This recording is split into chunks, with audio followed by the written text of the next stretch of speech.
batu yang menutup tergeser, hajat terkabul. Karena ketiga-tiganya bertawassul dengan amal yang diterima oleh Allah Subhanahu wa ta'ala. Itu untuk nabi-nabi terdahulu. Untuk kamu, Rasulmu udah ajarin. Lah kamu udah pakai sholawat, masih pakai kerja, gak kabul ya gak mungkin. Mana imanmu, mana yakinmu, mana percayamu?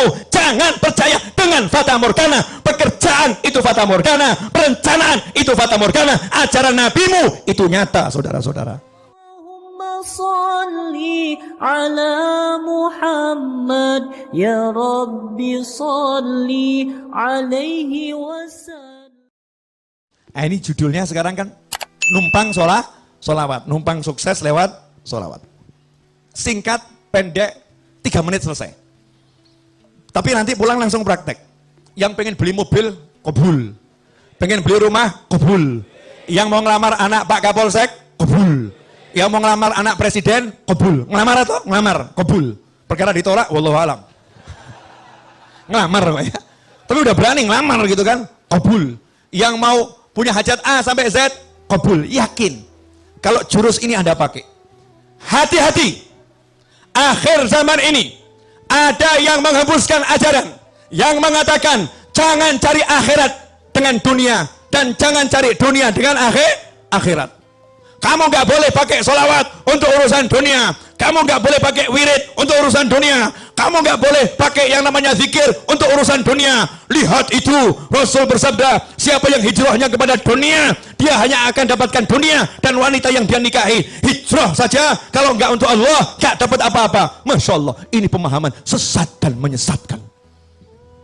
Banyak dihembuskan lewat pesan WhatsApp dan mungkin juga beberapa keterangan. Alhamdulillah saya tidak mendengarkan. Halo, kok lihat saya nggak enak kenapa nih? Jadi ada orang sekarang ini suruh baca selawat nariyah takut.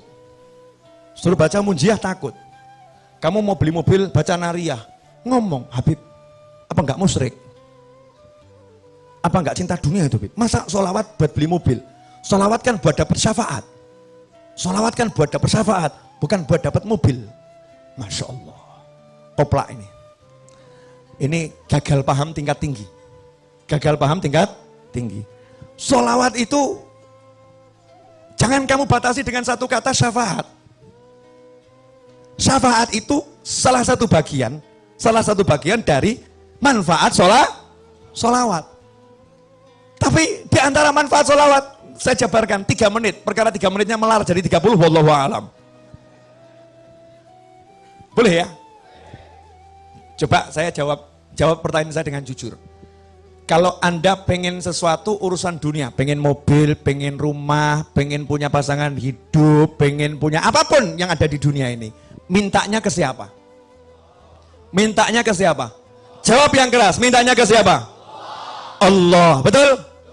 Kalau Anda pengen sembuh dari sakit kepala, mintanya ke siapa? Kalau ada orang pengen sembuh dari sakit kepala, mintanya ke obat. Itu musyrik atau enggak musyrik? Musyrik. Kalau ada orang mau beli mobil, mintanya ke duit. Duit, aku mau beli mobil. Musyrik atau enggak musyrik? Musyrik.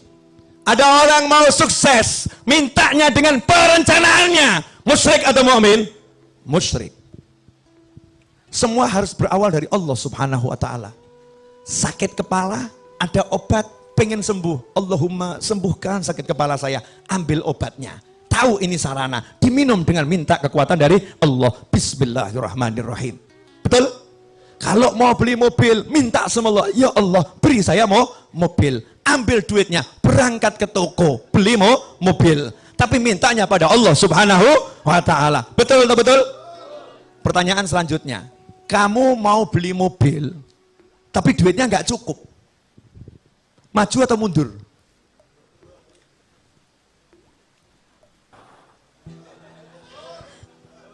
Saya mau tes Anda ini mukmin atau musyrik gitu loh.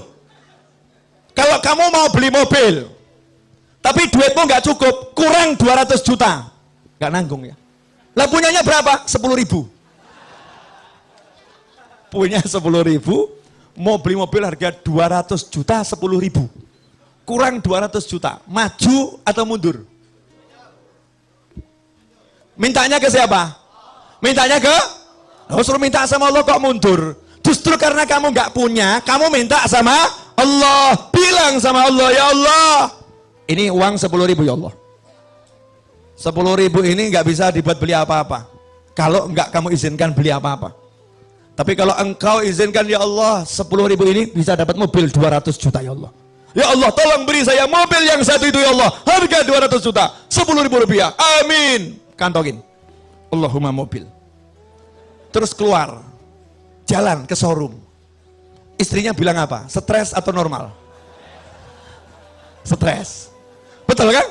Karena istri yang ngukur. Uang 10.000 mau beli mobil. Betul kan ya? Allahnya dibuang. Ini loh akidah yang semerawut. Akidah yang semerawut. Nanti saya akan jelaskan. Dari Al-Quran, hadis Nabi, kehidupan para ulama, kehidupan sahabat, kehidupan orang yang normal. Kita ini yang gak normal. Kita yang sakit. Yang sakit nih kita. Boleh saya jelaskan? Nah, jadi kalau minta ke siapa? Allah. Minta tolong sama siapa? Allah. Betul?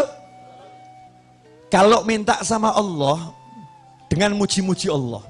Ya Arhamar Rahimin, Ya Allah, Ya Mun'im, Ya Sami', Ya Qadir, Ya Jabbar, Ya Qahar. Asma'ul Husna dibaca semua. Muji-muji Allah. Terus minta, kabul nggak? Nanti dulu.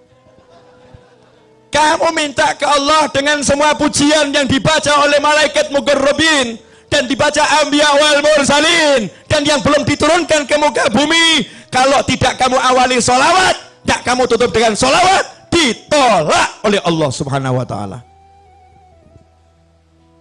Paham enggak? Yakin paham? Paham enggak? Jadi kalau awalnya nggak ada sholawat, akhirnya nggak ada sholawat, diterima atau ditolak? Orang mau nikah, ngurus surat nikah, ya pergi ke kantor urusan agama, bawa dirinya, bawa calonnya, bawa semua perlengkapan, nggak bawa KTP, jadi nggak suratnya, enggak. Bawa uang 200 miliar, beli tanah, mau buat perjanjian jual beli, KTP nggak punya, kepake nggak duitnya? Enggak, KTP penuhi dulu. Baru nanti dilanjutkan tahap berikutnya. Betul atau betul? Kamu puji-puji Allah, Allahnya bilang, kalau kamu nggak bawa nabiku, minggato. Silahkan pergi. Dan itu dibuktikan dalam sholat. Sholat dari awal sampai akhir Allah semua. Bahkan Al-Quran, Al-Fatihah, Ummul Kitab. Habis itu kamu baca 30 juz. Giliran at-tahiyat, kamu udah puji-puji Allah, at-tahiyatul mubarakatul sholawatut thayyibatulillah, kamu syahadat. Tapi kamu nggak mau sholawat, kamu nggak mau sholawat sama Nabi di tahiyat akhir. Apa kata Allah? Selesai, batal sholatmu. Tidak aku terima. Masya Allah. Berarti sholawat nih penting atau super penting? Lah kok kamu khutbah Jum'ah, kamu khutbah Jumat, satu masjid nangis, Allah Habibnya luar biasa, blek semaput. Masya Allah, Habibnya hebat. Allah, pojok, blek, mati. Serangan jantung. Karena teriak, rindu sama Allah. Allah, disusul sebelahnya, blek, mati.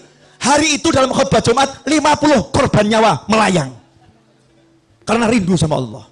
Cuman sayang, khotibnya lupa, gak baca sholawat di dalam khutbahnya. Pertanyaan saya, khutbahnya sah atau batal? Sah atau batal? Sholatnya jadinya sah atau batal? Batal. Yang batal khotibnya atau semuanya? Semuanya. Gara-gara ngapain? Melupakan sholawat. Kalau kamu lupakan nabiku, aku tak butuh dirimu. Allahumma sholli wa sallim alaihi. Sholawat. Makanya Habib, kiai, guru, pinter, cerdas. Santri-santri, murid-muridnya diajarin. Kalau mau minta sama Allah, sholawatin dulu. Betul kan? Sholawatin dulu. Anak Pak Camat, sholawatin bapaknya. Allahumma sholli ala Sayyidina Muhammad. Allahumma sholli ala Sayyidina Muhammad. Bapaknya ajak maulid, diundang, buat maulid di rumah. Bapaknya diundang, Pak Camat diundang. Gak paham Pak Camat nih, kalau anaknya lagi dibidik nih. Nawaitunya, Allahumma berkat maulid. Allahumma. Terakhir selesai. Makanya doa maulid manapun, bersenji, burda, simtuduror, dibak. Doa itu babnya akhir pasti. Gak di awal. Setelah sholawat, baru apa? Doa. Betul? Jadi kalau hajatmu pengen kabul, kamu pengen duit, kamu pengen rumah, mintanya ke siapa? Ke Allah. Pakainya apa? Sholawat. Gak pakai sholawat, ditolak sama Allah. Makanya kalau ada orang mengatakan, jangan gunakan sholawat untuk mobil, jangan gunakan sholawat untuk motor, jangan gunakan sholawat untuk hajat dunia, maka jawablah, lantas suruh pakai apa? Kalau nggak pakai minta sama Allah, suruh pakai duit, suruh pakai kerja, suruh pakai usaha, suruh mengandalkan ikhtiarnya, melupakan Tuhannya. Ajaran siapa ini? Ini bukan ajaran Nabi Muhammad SAW. Makanya orang yang nggak punya duit kalau udah kenal Allah, kenal Rasulullah, nggak ada yang pesimis, optimis. Nggak punya duit pengen beli mobil, jalan di kampung lenggak-lenggok. Ditanya, kemana? Showroom. Ngapain? Beli mobil. Duitnya ada? Belum. Nah terus proses sholawat. Tahap awal, sholawatin dulu. Sholawatin. Dianggap orang stres. Ini yang normal ini. Yang anggap stres itu yang stres. Bener, gak paham. Nanti akan saya jelaskan. Serius. Yang kedua, dalil tidak terbantahkan. Dan ini yang punya Habib dan Kiai serta murid-murid dan kawannya. Yang lain gak punya. Cari, cek itu. Cari di Google nanti. Kalau nggak percaya, di Google kalimatnya pakai bahasa Arab. Ya, satu-satunya amal yang tidak ditolak sama Allah hanyalah sholawat. Yang lain nanti dulu, cek, recheck, tolak, terima, tolak, terima. Kalau sholawat langsung diterima. Meskipun kamu riya, meskipun kamu ujub, tetap diterima. Itu yang namanya sholawat. Habib, Yai, masa bisa sholawat mengalahkan sholat? Nah ini pemikiran nggak beres ini. Jadi kalau sholawat bisa mengalahkan sholat, seakan-akan ini sholawat sesuatu yang salah. Namun sholat itu ibadah, sholat itu ibadah. Kalau ada ibadah yang pahalanya memang secara khusus bisa lebih besar dari ibadah yang lain kan ya luar biasa. Dan yang namanya sholat itu bagiannya adalah sholawat. Paham? Jadi kalau nggak ada sholawat, tidak ada sholat. Ini harus dipahami. Sabar. Pelan-pelan. Step by step. Biar tidak gagal paham, ya. Masih ingat cerita Nabi Muhammad SAW ketika menceritakan dahulu, di zaman Nabi-Nabi terdahulu, ada 3 orang yang berteduh di dalam sebuah gua, kemudian ada batu yang jatuh dari atas menutup mulut gua. Ingat kisah itu? Nabi mengajarkan, mereka 3 orang yang minta tolong ini, masing-masing berkata, ya Allah, saya pernah punya amal yang begini. Kalau amal itu kamu terima, ya Allah, tolong geser batu ini, betul? Maka bergeser batu sedikit. Yang kedua ngomong yang sama, bergeser batu sedikit. Yang ketiga ngomong yang sama, bergeser batu sedikit. Akhirnya cukup untuk lewat 1 orang. 1 demi 1 keluar. Artinya batu yang menutup tergeser. Hajat terkabul. Karena ketiga-tiganya bertawassul dengan amal yang diterima oleh Allah Subhanahu wa ta'ala. Itu untuk nabi-nabi terdahulu. Untuk kamu, Rasulmu udah ajarin. Jangan yang nabi terdahulu. Nabi Muhammad SAW. Ada satu amalan yang tidak mungkin ditolak. Apa namanya tadi? Sholawat. Makanya pinternya Habib sama Kiai. Sengaja saya terus sebut Habib sama Kiai. Habib sama Kiai. Biar Indonesia paham ilmunya Habib dan ilmunya Kiai. Ilmunya Habib dan ilmunya guru. Mereka orang-orang yang luar biasa. Meskipun penampilannya biasa-biasa saja. Coba perhatikan. Habib sama Kiai dari zaman dahulu kala ngajarin, kamu kalau punya hajat, baca nariyah 4.444 kali. Selesai nariyah, bilang, ya Allah berkat sholawat nariyah, kabulkan hajat saya. Betul? Kamu kalau punya hajat, baca maulid simtuduror, barzanji, burda, dibak, dan sejenisnya. Selesai maulid, bilang, berkat maulid ini ya Allah kabulkan hajat saya. Betul? Kamu kalau punya hajat diajari Habib Kiai, baca munjiah 1000 kali, sholawat A sekian kali, sholawat B sekian kali. Selesai bilang sama Allah, ya Allah berkat sholawat yang aku baca tadi, kabulkan hajat saya. Betul?